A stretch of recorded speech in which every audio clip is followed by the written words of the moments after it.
चलो आज नया चैप्टर स्टार्ट करते हैं। हमने चैप्टर 1 और 2 कर दिया था साइंस का, है ना। अब चैप्टर 3 देखते हैं। जैसे कि आपको पता है कि मैं 3 वीडियो में या 3 पार्ट्स में करता हूँ। तो पहला पार्ट जो होगा वो हाफ ऑफ द चैप्टर होगा। मैं कोशिश करूँगा जितना करवा सकूँ उतना कराऊँ, ठीक है। मतलब कम से कम टाइम में ज़्यादा से ज़्यादा करवाऊँ, ठीक है। फिर दूसरा पार्ट में second half of the chapter होगा और तीसरे में हम क्वेश्चन आंसर डिस्कस करेंगे, ठीक है। तो बिना ज़्यादा टाइम वेस्ट करे शुरू करते हैं मेटल्स एंड नॉन मेटल्स को। हमें पता है मेटल्स क्या होते हैं, है ना। नॉन मेटल्स क्या होते हैं, जैसे मेटल हमें पता है, जैसे लोहा हो गया, आयरन, है ना। और नॉन मेटल वुड हो गया, लकड़ी हो गया, ठीक है। इतना तो चलो बेसिक है। और जानते हैं क्या है भाई, है ना। क्लास 10th है तो कुछ बताएंगे डिटेल में रिएक्शंस वगैरह जो कि हम सीखे थे एसिड बेस सॉल्ट में, केमिकल रिएक्शंस में, वही सब यहाँ पे भी देखने वाले हैं, ठीक है। तो शुरू करते हैं। क्लास 9th में हमने क्या पढ़ा था। In class 9th you have learned about various elements. You have seen that elements can be classified as metal और नॉन मेटल, है ना। तो हम एलिमेंट्स को या तो मेटल कहेंगे या नॉन मेटल कहेंगे, ठीक है। ये उन एलिमेंट्स की बात हो रही है जैसे कार्बन हो गया। कार्बन क्या होता है, नॉन मेटल होता है ना। जिंक क्या होता है, मेटल होता है। तो फिजिकल प्रॉपर्टी यानी देखो मेटल की फिजिकल प्रॉपर्टीज को देख के भी हम बता सकते हैं कि क्या है वो।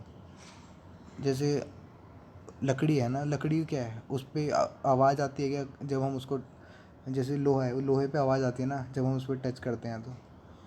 तो ये सारी प्रॉपर्टीज़ हैं मेटल की, ठीक है। एक्टिविटी दे रखी है, take sample of iron, copper, aluminium and magnesium, note the appearance. तो पहला पार्ट है अपीयरेंस, बताओ उसकी, है ना। अपीयरेंस मतलब देखने में कैसा लगता है।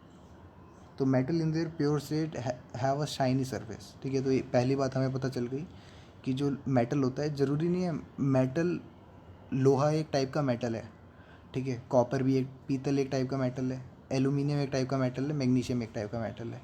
एक बात हमें पता चल गई कि मेटल अगर अपनी प्योर स्टेट में होते हैं ना तो फिर उनकी शाइनिंग सरफेस होती है। अब तुम बोलोगे कि लोहे पे तो जंग लगा होता है क्योंकि वो इम्प्योर है। जैसे ही जंग हटाओगे तुम्हें एक प्योर दिखेगा तो वो शाइन करता हुआ दिखेगा, ठीक है। तो मेटल की खास बात ये हो गई। अच्छा, अब हम मेटल को काटने की बात कर रहे हैं एक्टिविटी 3.2 में।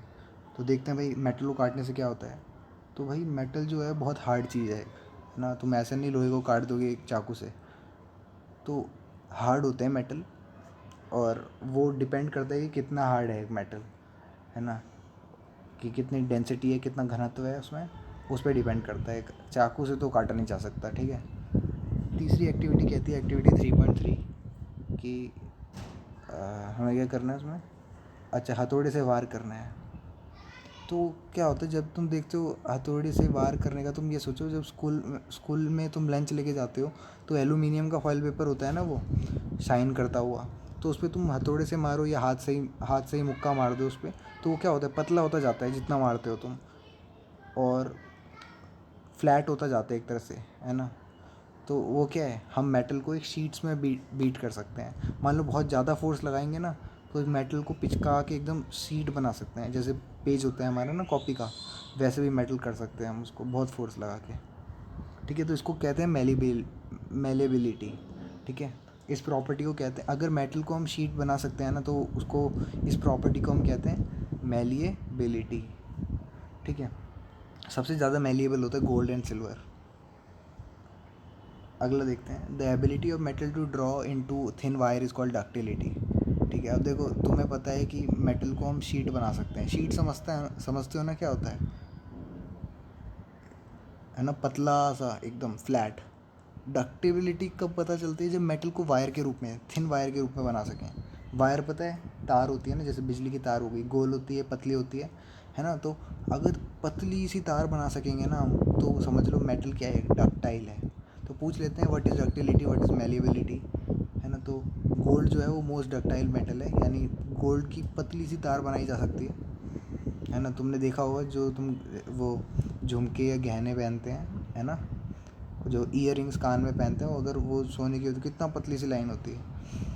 वो तो डिपेंड करता है, ठीक है, कितना महंगा सोना खरीदा है। It is because of their malleability and ductility that metal can be given different shapes according to our need. तो वो डिपेंड करता है कि एक मेटल कितना मेलिएबल है, कितना डक्टाइल है, ठीक है। कितना उसको धुन धुन धुन के छोटा बनाया जा सकता है, कितना पतला बनाया जा सकता है, कितना मोटा बनाया जा सकता है। Do you know why these metal are used for making vessels? Let us do the following activity. Vessels मतलब जैसे कटोरी हो गई है ना, कटोरी तो चलो स्टील की होती है, वेसल्स उसको कहते हैं जहाँ पे कंटेनर टाइप का कंटेनर, ठीक है। तो यहाँ लिखा है टेक एन एल्यूमिनियम और कॉपर वायर, हमने कॉपर वायर लिए, clamp this wire on stand shown in figure. तो देखो एक तरह से हमने ये वायर देख रहे हो तुम, हवा में लटक रही है और फ्री हैंड को पिन से बांध दिया। अब देखो क्या हो रहा है, clamp this wire on the stand, fix a pen at the free hand, sorry pin लिखा है, fix a pin to the free hand of the wire using wax, wax का यूज़ करके फिक्स कर दिया, ठीक है। वैक्स यानी पता है ना, मोम होती है ना, पिघल जाती है अगर जैसे वो आता है तो होता क्या है कि above activity show the metal are good conductor of heat and have high melting point. यानी देखो अगर बर्नर से आग लगेगी ना, चिमटा ही सोच लो तुम, चिमटा तो चलो फिलहाल स्टील का है, कुछ ऐसा सोचो। हाँ हाँ हाँ, जब हम पतीले पे खाना बनाते हैं तो नीचे से गर्म होता है तो ऊपर भी गर्मी आ रखी होती है ना, जहाँ पे जल नहीं रही आग, हमें ऊपर से भी कपड़े से पकड़ना पड़ता है ना। तो इस तरह से सोचो। अब देखो कुकर है, जैसे कुकर के ऊपर देखते हो रबड़ जैसा कुछ होता है जो हमें बचाता है हमारे हाथ को जलने से, वरना उसमें भी कपड़े से पकड़ना पड़ता है। तो क्या हो रहा है कि जहाँ पे हम आग लगा रहे हैं उसके ऊपर भी आग फैल रही है, यानी क्या है, कंडक्टर है। मेटल क्या है, कंडक्टर है, उसको कंडक्टर कहते हैं, ठीक है। तो metal are good conductor of heat, ज़रूरी नहीं है कंडक्टर इलेक्ट्रिसिटी के ही हों। कंडक्ट करना यानी मतलब कंडक्टर यानी कंडक्ट करना, तुम हीट करो लाइट करो, लाइट तो छोड़ो, हीट करो इलेक्ट्रिसिटी करो, है ना। तो the metal are good conductor of heat and have high melting point. में हाई मेल्टिंग पॉइंट मतलब पिघलते, मतलब हाई मतलब बहुत ऊपर, पिघलना है ना, अगर तुम्हें मेटल को पिघलाना है तो बहुत ज़्यादा आग करने पड़ेगी गर्म। The best conductor of heat are silver and copper. तो कंडक्टर पता चल गया तुम्हें, बेस्ट कंडक्टर कौन है, सिल्वर एंड कॉपर। डक्टाइल सबसे बढ़िया कौन है, गोल्ड। मेलेबल सबसे बढ़िया कौन है, सिल्वर एंड गोल्ड, ठीक है। याद रखना है, इस पॉइंट्स को लिखते रहना। Lead and mercury are comparatively poor conductor. तो पता ही होगा आपको, लेड ये मरकरी है ना, नहीं पता तो ध्यान रखना इसका। ये भी एक टाइप है, क्या है तो मेटल ही, मगर पुअर कंडक्टर है। Do metal also conduct electricity? जी हाँ, करते हैं मेटल, है ना। कहते नहीं है कि लोहा है भाई मत छू इसको करंट आ जाएगा। तो देखते हैं इन्होंने क्या करा है।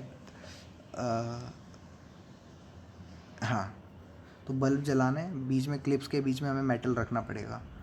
तो you must have seen that the wire that carry current in your home are coated by polyvinyl chloride. तो पीवीसी कहते हैं, है ना, पीवीसी पाइप। तुम्हें ध्यान होगा ऐड वगैरह आता है टीवी में, तो है ना, नहीं याद है तो कोई बात नहीं। पीवीसी की फुल फॉर्म होती है पॉलीविनाइल क्लोराइड और रबर लाइक मटेरियल, ठीक है। पीवीसी की पाइप होती है जो झटके लगने से बचाती है ना। या अगर कहते नहीं कि तार अगर गीली भी हो गई तो भी दिक्कत नहीं, क्योंकि ऊपर प्लास्टिक लगा हुआ है ना। तो इस वजह से होता है, क्योंकि अगर कोट नहीं करेंगे हम उसको तो क्या होगा, हमें झटका लगने का डर है। यानी मेटल कंडक्टर एक टाइप का, है ना। What happen when metal strike a hard surface, do they produce a sound? The metal that produce a sound on striking hard surface are called sonorous. अब तुमने मेलिएबिलिटी जान ली, डक्टिलिटी जान ली, अब जानोगे सोनोरस क्या होता है। सोनोरस यानी उस पर ठोकोगे तो आवाज़ करेगा। जैसे तुम, सबसे अच्छा एग्जांपल मेरे को मेटल का याद आता है, हमारी स्कूल में एक घंटी बजाने वाला वो करता था ना, जैसे पीरियड ओवर हो जाता है तो घंटी बजाते हैं ना पियोन, तो वो देखते हो मेटल पे मेटल बजाता है वो, तो इतना तेज़ साउंड आता है कि पूरा स्कूल बोलता है चलो नेक्स्ट पीरियड शुरू हो गया। तो इसको बोलते हैं हम सोनोरस प्रॉपर्टी को बोलते हैं हम सोनोरस प्रॉपर्टी, ठीक है। अब देखो नॉन मेटल पे शुरू करने से पहले आपको बता दूं मेटल क्या, अब मैं पूछूंगा मेटल के बारे में बताओ, मेटल क्या होता है। पहले हमने क्या देखा शुरू में, देखो हमने धीरे धीरे देखो फिजिकल प्रॉपर्टी देखी मेटल की। पहले मेटल देखने में क्या होता है, शाइनी सरफेस होता है। सेकंड बात, लस्टर कहते हैं इसको, मेटेलिक लस्टर, ठीक है। ये मैं बोलना भूल गया था उस टाइम पे थोड़ी देर पहले। तो लस्टर कहते हैं इसको, कि मेटेलिक लस्टर होता है, देखने में शाइन करते हैं। दूसरी बात आती है कि हार्ड होते हैं, जर्नली हार्ड होते हैं। और तीसरी बात आती है मेलेबिलिटी, तो फिर डक्टिलिटी, फिर कंडक्टर होते हैं हीट और इलेक्ट्रिसिटी के, फिर आता है सोनोरस। तो इतनी सारी प्रॉपर्टी हैं, ठीक है, ध्यान रखना इन प्रॉपर्टी को, पूछा जा सकता है। नॉन मेटल जो होते हैं इन सबका अपोजिट मान लो। इन सब का उल्टा मान लो। सोनरस होता है, जैसे मेटल सोनरस होता है, नॉन मेटल नॉन सोनरस होता है ना। तो एक याद करोगे अब दूसरा अपने आप समझ में आ जाएगा। तो नॉन मेटल का एग्जांपल हो गया carbon, sulphur, iodine, oxygen, hydrogen, ठीक है। ऑक्सीजन जो हम लेते हैं वो भी एक नॉन मेटल है भाई, है ना। तुम बोलोगे ये तो गैस है भाई, तो गैस है तो क्या हुआ, है ना। नॉन मेटल तो ज़रूरी नहीं है कि तुम, जैसे हम हमारे दिमाग में रहता है कि भाई नॉन मेटल यानी ईंट हो गई, पत्थर हो गया, या वो क्या बोलूँ प्लास्टिक हो गया, है ना। ये सब चीज़ें आती है दिमाग में, मगर हम कभी ऐसा नहीं सोचते कि देखो पीरियोडिक टेबल जो है ना, उसमें आधे मेटल हैं आधे नॉन मेटल हैं, और बीच में मेटलॉइड्स हैं, ठीक है। जब तुम पीरियोडिक टेबल पढ़ोगे, या तुमने 9th क्लास में देखी थी शायद, है ना, तो तुम्हें पता होगा कि नॉन मेटल कौन से होते हैं। तो हाइड्रोजन, ऑक्सीजन, आयोडीन सबको नॉन मेटल की कैटेगरी में रखा गया है। तो do non metal also have physical property similar to metal, check कर लेते हैं। तो देख असल में होता क्या है, इन सबका उल्टा काम होता है, ठीक है। जैसे मेटल कंडक्ट करता है हीट एंड इलेक्ट्रिसिटी, क्या नॉन मेटल करता है? नहीं करता है, ठीक है। जैसे पीवीसी थी, पॉलीविनाइल क्लोराइड, है ना, अभी अभी बताया मैंने आपको, ये क्या है, नॉन मेटल एक टाइप का, जिससे हमें करंट नहीं लग रहा। तो देखो पहली इंपॉर्टेंट बात, सारे मेटल मरकरी को छोड़ के सॉलिड स्टेट में होते हैं। तुमने कभी देखा है लोहा जो है आसमान में उड़ रहा है, या हवा के रूप में, या पानी के रूप में? नहीं, लोहा हमेशा सॉलिड होगा, है ना। ऐसे ही सारे मेटल सॉलिड होते हैं, सिर्फ मरकरी को छोड़ के। मरकरी जो होता है लिक्विड होता है रूम टेम्परेचर पे, ठीक है। रूम टेम्परेचर की बात कर रहे हैं, ऐसा नहीं है, मरकरी को भी हम कर सकते हैं सॉलिड, मगर उसके लिए टेम्परेचर करना पड़ेगा बहुत कम, जिससे सॉलिड हो जाए। फ़िलहाल के लिए रूम टेम्परेचर के अंदर मरकरी लिक्विड स्टेट में होता है। आगे बढ़ते हैं। हम्म, क्या लिखा है भाई, ऑल मेटल एक्सेप्ट हो गया। In activity 3.5 you have observe that metal have high melting point. हाँ देखो, मेटल का हाई मेल्टिंग पॉइंट होता है। तुम ऐसा नहीं कर सकते कि तुमने लोहे को गैस पे चढ़ाया तो लोहा पिघल गया, नहीं, बहुत ज़्यादा गर्मी चाहिए होगी। मगर गैलियम और सीजियम ऐसे मेटल हैं भाई जो हाथ पे ही पिघल जाते हैं। सोचो, तुम्हें तुम्हें लोहे उसको ज़्यादा गर्मी देने की ज़रूरत नहीं है। तुम्हारे हाथ में जो गर्मी है ना, हमारे शरीर में खून दौड़ता है ना, गर्म होता है वो। ठंडा होगा तो भाई काम नहीं करेगा, एक तरह से बोलेंगे, है ना। तो हमारे शरीर की गर्मी से, हम कहते हैं ना, जैसे हमारा टेम्परेचर कितना आता है 109 डिग्री, सोच रहे हो। तो उस गर्मी से जो है वो गैलियम और सीजियम पिघल जाता है, तो इनका लो मेल्टिंग पॉइंट होता है। तो these two metal will melt if you keep, हाँ देखो हाथ पे रखोगे तब भी पिघल जाएगा। Iodine is non metal but it is lustrous. तो ये सब क्या है, एक टाइप की एक्सेप्शन है।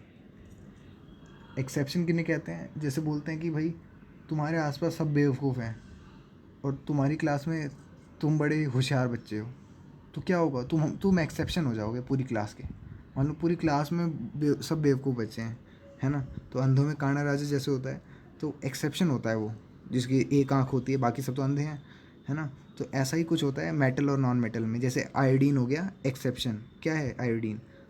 लस्टरस होता है, यानी देखने में क्या करता है, चमकता है आयोडीन, ठीक है। मतलब लस्टर दिखा, जैसे मेटालिक लेक्चर होता है ना, वैसे ही इसका भी, इसकी भी अलग चमक होती है, मगर ये है नॉन मेटल, ठीक है। Carbon is a non metal that can exist in different form. अब देखो, कार्बन जो है, कार्बन अलग अलग फॉर्म में एग्जिस्ट कर सकता है, और उसको हम कार्बन के एलोट्रॉप कहते हैं। जैसे डायमंड हो गया, एक एलोट्रॉप है कार्बन का, और हार्डेस्ट नेचुरल सब्सटेंस नोन है। समझ रहे हो, मतलब हम कह रहे हैं कि मेटल हार्ड होता है ना। यहाँ देख रहे हो नॉन मेटल भी हार्ड निकला। डायमंड जो होता है हार्डेस्ट होता है, known and has a very high melting and boiling point. तो देख रहे हो, नॉन मेटल भी मेटल की कुछ क्या बोलते हैं इसको, प्रॉपर्टीज़ को फॉलो कर रहे हैं। Graphite another allotrope of carbon is conductor of electricity. एक और एक्सेप्शन आ गया। अभी तक मैं बोल रहा था कि मेटल से क्या है, इलेक्ट्रिसिटी कंडक्ट हो जाती है, मगर ये क्या ग्रेफाइट से भी हो रही है ना। इन सब के बारे में तुम आगे जानोगे कि भाई ऐसा क्यों होता है, डायमंड हार्ड क्यों है ग्रेफाइट से। ऐसे तुम सर्च भी कर सकते हो नेट पे, अगर तुम्हारा मन है कि तुरंत जानना है। वैसे हम 11वीं में पढ़ेंगे इसे, ठीक है। आगे बढ़ते हैं। Carbon is a non metal that can exist in different form. Each form is called allotrope, ये हो गया ये वाला पॉइंट, ठीक है।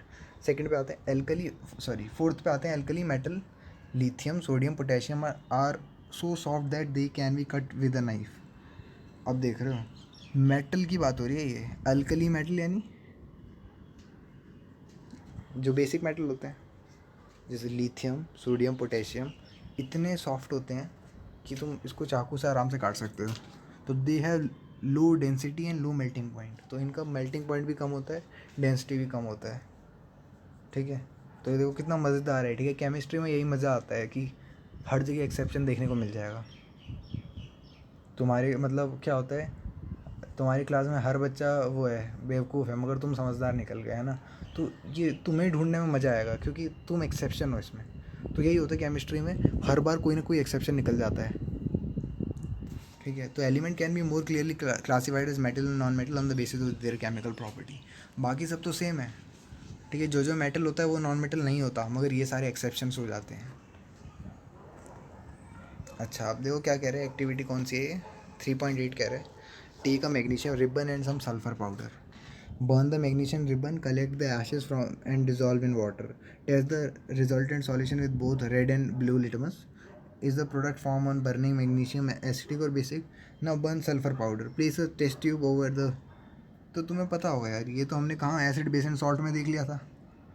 तुम्हें पता है ना कि मैग्नीशियम क्या है, एक मेटल है, और मेटल ऑक्साइड क्या होती है, बेसिक होती है ना। ध्यान हो तो देखो, अगर तुम्हें नहीं ध्यान है तो मैंने सेकंड चैप्टर पढ़ा रखा है, तुम सेकंड चैप्टर के एक बार तीनों देख लेना।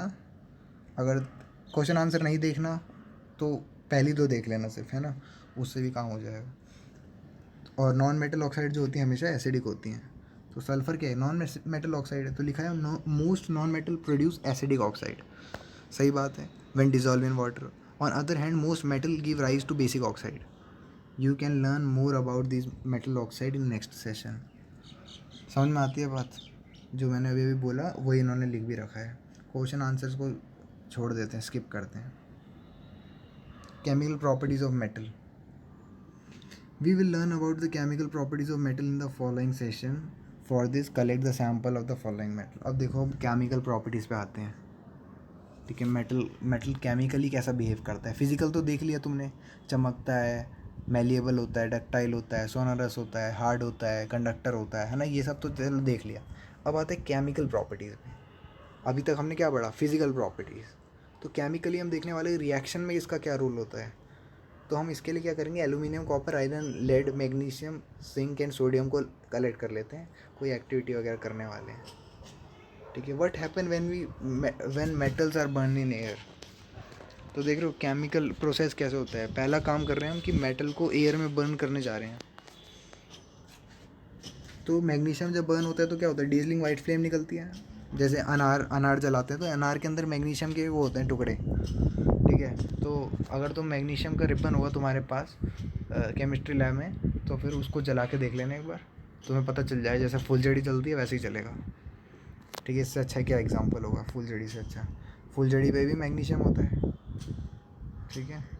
तो देखो मेटल में ऑक्सीजन डालो तो मेटल ऑक्साइड बन गया, Cu में O2 डाला तो CuO बन गया, कॉपर सेकेंड ऑक्साइड, ठीक है। तो almost all metal combine with oxygen to form metal oxide, सही बात है। When copper is heated in air it combine with oxygen to form copper oxide, अब ब्लैक ऑक्साइड। ध्यान देना कि जब भी तुम किसी चीज़ को दे रहे हो ना, तुम बोल रहे हो कि metal plus oxygen metal oxide होता है, तो एग्जाम्पल देना मत भूलना। और कॉपर ऑक्साइड जो होती है वो ब्लैक कलर की होती है। Similarly aluminium form aluminium oxide Al2O3, ठीक है। आगे बढ़ते हैं, how copper oxide react with hydrochloric acid. अब एक स्टेप आगे बढ़ते हैं। अब हमने कॉपर से कॉपर ऑक्साइड बना दिया, अब HCl के साथ कैसे रिएक्ट करेगा। We have learn that metal oxide are basic nature, सही बात है ना।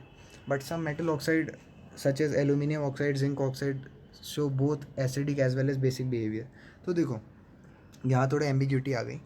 तुम्हें पता है कि मेटल ऑक्साइड जो होते हैं बेसिक होते हैं नेचर में, है ना, मगर कुछ मेटल के ऑक्साइड जैसे एल्यूमिनियम हो गया, जिंक हो गया, ये एसिड बेसिक दोनों बिहेवियर शो करते हैं। Such metal oxide which react with both acid as well as basis to produce salt and water are known as amphoteric oxides. Paper में छप के आता है सवाल, ठीक है, और ये 2 रिएक्शन लिखने ही पड़ेंगे तुम्हें, समझ लेना। ठीक है, पेपर में पूछा जाएगा व्हाट आर एम्फोटेरिक ऑक्साइड, बस। अब तुम्हारी मर्ज़ी है, तुम्हें फुल नंबर चाहिए तो रिएक्शन लिखना ही पड़ेगा। ठीक है, फ़िलहाल तो देखो पैटर्न चेंज हो गया है, मगर मैं कहूँगा कि एम्फोटेरिक ऑक्साइड पता याद रखना कि क्या होते हैं। तो aluminium oxide react with the following manner, तो देखो सिंक हो गया, एल्यूमिनियम हो गया, Al2O3 में HCl डाला तो AlCl3 बन गया और वाटर निकल गया, यानी सॉल्ट और वाटर बना। मगर जब NaOH डाला तो भी सोडियम एल्यूमिनेट बन गया, है ना। सोडियम जिंकेट याद है तुम्हें, मैंने सेकंड चैप्टर में बताया था, है ना। तो देख रहे हो दोनों से रिएक्ट करके सॉल्ट और वाटर दे रहे हैं। तो ये जो है इसको बोलते हैं amphoteric oxide. Most metal oxide are insoluble in water but some of this dissolve in water to form alkali. तो तुम्हें पता होना चाहिए कि मेटल ऑक्साइड क्या होती है, बेसिक होती हैं, जब पानी में घुल जाती हैं तो क्या बन जाता है, एल्कली बन जाता है, वरना बाकी इनसॉल्युबल रह जाती हैं। ठीक है, जैसे पोटेशियम हो गया, पोटेशियम ऑक्साइड हो गया, एल्कली बना देता है NaOH जो फेमस है। KOH भी क्या है, एक एल्कली है यानी बेसिक है। We have observed in activity 3.9 that all metal do not react with oxygen at the same rate। सही बात है, different metal show different reacted towards oxygen. तो मेटल जो है वो ऑक्सीजन के साथ सेम रेट में रिएक्ट नहीं करते, कोई तो एकदम बढ़िया से रिएक्ट कर जाएगा, कोई थोड़ा बहुत रिएक्ट करेगा, ऐसा कुछ। ठीक है, metal such as potassium and sodium react vigorously, बहुत वाइग्रस, यानी तुम पानी में आग लगवा दोगे ऐसा मान के चलो। ठीक है, सोडियम अगर तुम्हें वैसे दिखाया नहीं जाएगा, अगर दिखाते हैं तो फिर वो सोडियम आग लगा देता है, सोचो इतना वाइग्रस होता है। वाइग्रस कहने का मतलब है जैसे आग की लपटें निकलती है ना, वैसा कुछ। जब हम सोडियम को ऑक्सीजन के पास कांटेक्ट में लाते हैं या वाटर में मिक्स करते हैं तो सोडियम और पोटेशियम जो है वो वाइग्रसली रिएक्ट करते हैं और फायर कैच कर लेते हैं इफ़ कैप्टन ओपन। तो ठीक है, उनको संभाल के ढक के रखना होता है। Hence to protect them and to prevent accidental fire they are kept immersed in kerosene oils. देख रहे हो, केरोसिन ऑयल, हम कहते हैं ना केरोसिन, केरोसिन आग को बढ़ा देता है, मगर यहाँ क्या कर रहा है, केरोसिन आग नहीं बढ़ा रहा, केरोसिन सोडियम को संभाल के रख रहा है। आग तो तब लगेगी जब सोडियम उससे बाहर निकलेगा, सोचो। ठीक है, ऐसा नहीं तुरंत ही लग जाएगी, थोड़ा टाइम लगता है क्योंकि ऑक्सीजन के कांटेक्ट में आने में टाइम लगता है थोड़ा। ठीक है, मगर जब भी लगेगी आग, आग तो लगनी है। तो इसलिए केरोसिन में संभाल के रखते हैं। At ordinary temperature surface of metal such as magnesium, aluminium, zinc, lead are covered with a thin layer of oxide. तो थिन लेयर ऑफ ऑक्साइड से कवर हो जाते हैं, तभी तो मैग्नीशियम रिबन को सैंड पेपर से घिसना पड़ता है। The protective oxide layer prevent the metal from further oxidation, जैसे जंग लग जाता है। ठीक है, वैसा ही कुछ है यहाँ पे, बस यहाँ पे एक प्रोटेक्टिव लेयर बन जाती है, जैसे दूध के ऊपर मलाई बन जाती है ना कि नीचे का दूध गर्म रहेगा, वैसा ही कुछ। ठीक है, तो ऊपर मेटल के ऊपर ऑक्साइड बन जाती है और नीचे का मेटल सेफ रहता है, जिससे नुकसान ना हो। आगे बढ़ते हैं। Iron does not burn on heating but iron filing burn vigorously and sprinkled in a flame of burner. अब तुम लोहे का कोई रॉड, तुम सरिया वगैरह जलाओगे तो कहाँ जलेगा वो, मगर अगर तुम लोहे का पाउडर जो है वो फ्लेम के ऊपर रखोगे ना तो वो भी जलता है तेज़ी से। Copper does not burn but the hot metal is coated with black layer of copper oxide. ठीक है, तो कॉपर जो है वो जलता नहीं है आग में, क्योंकि काला हो जाता है, वो कॉपर ऑक्साइड की लेयर बन जाती है उस पर। Silver and gold do not react with oxygen at high temperature. तो सिल्वर, लोहा और लोहा नहीं, क्या होगा इसको, क्या बोलते हैं, सोना और चांदी, ये दोनों रिएक्ट बहुत कम करते हैं इवन एट हाई टेम्परेचर, मतलब बहुत ही कम, कितना भी टेम्परेचर बढ़ा लो ऑक्सीजन के साथ रिएक्ट नहीं करेंगे, है ना। तो ऐसा नहीं कि सोने पे जंग लग गया, कभी सुना है, नहीं लगता। ठीक है, पीतल पे तो लग भी जाता है, एल्यूमिनियम पे भी हो जाता है। अच्छा, कुछ लिखा है, डू यू नो पढ़ते हैं। बोल रहे हैं anodising is a process. Anodising क्या होता है, anodising is a process of forming a thick oxide layer of aluminium.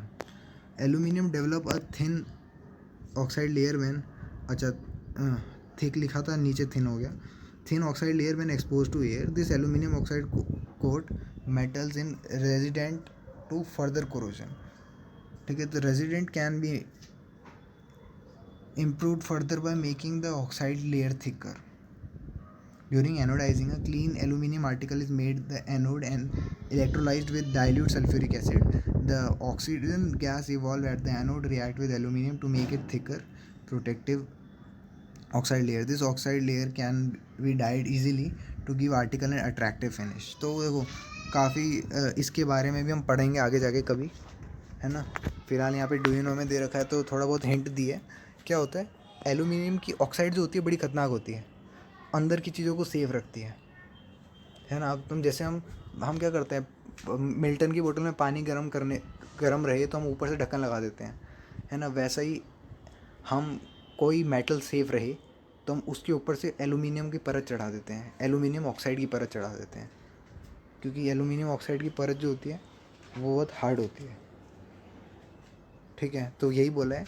जैसे हम किसी वेसल में या जैसे कोई क्या बोलते हैं उसको, किचन में जैसे कोई सामान रखा है तो वो चमक रहा है, तो उसके ऊपर हमने एल्यूमिनियम की लेयर चढ़ा रखी, इस वजह से चमक रहा है.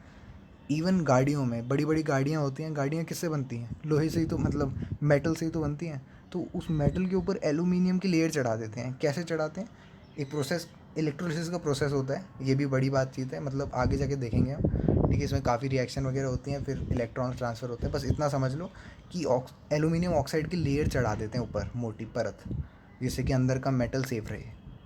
ठीक है. After performing activity 3.9, you must have observed that sodium is most reactive of the sample of metal taken here. The reaction of magnesium is less vigorous, implying that it is not as reactive as sodium. But burning in oxide does not help us to decide about the reactivity of zinc, iron, copper and lead. Let us see some more reaction to arrive conclusion. तो हमें एक बात तो पता चल गई कि sodium जो है वो मोस्ट वाइग्रस है. ठीक है, सोडियम पे आग लग जाएगी तो भाई कमाल हो जाए, मतलब फिर तो मुश्किल है ना. सोडियम को संभालने के लिए कैरोसिन की ज़रूरत होती है, सोच लो क्या होता होगा.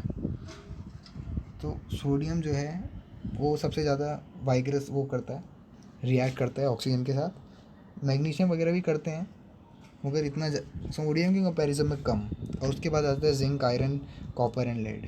ठीक है, ये हम देख रहे थे रिएक्शन विद एयर. ठीक है, जब एयर के साथ कैसे रिएक्ट करते हैं. अब हम देखने जाएंगे रिएक्शन विद वाटर. ठीक है, रिएक्शन विद वाटर मैं चाह रहा हूँ कि नेक्स्ट क्लास में शुरू करें. मुझको पता है मैंने सिर्फ अभी 6 पेज ही पढ़ाए हैं, मगर ठीक है इतना. ठीक है, मैं सोच रहा हूँ नेक्स्ट क्लास में कर लूँगा मैं. ठीक है, फ़िलहाल जितना हमने करा है उतना ध्यान रखना. कम बातें बताई हैं और काफ़ी चीज़ें भी डिस्कस करी हैं. अमॉर्फस क्या होता है, और साथ में प्रॉपर्टीज़ क्या होती हैं मेटल की, नॉन मेटल की. तो चैप्टर की शुरुआत हो गई है हमारी. ठीक है, metal and non metals. Second part बनाऊंगा, उसमें आगे कंटिन्यू करेंगे. ठीक है, तब तक के लिए बाय.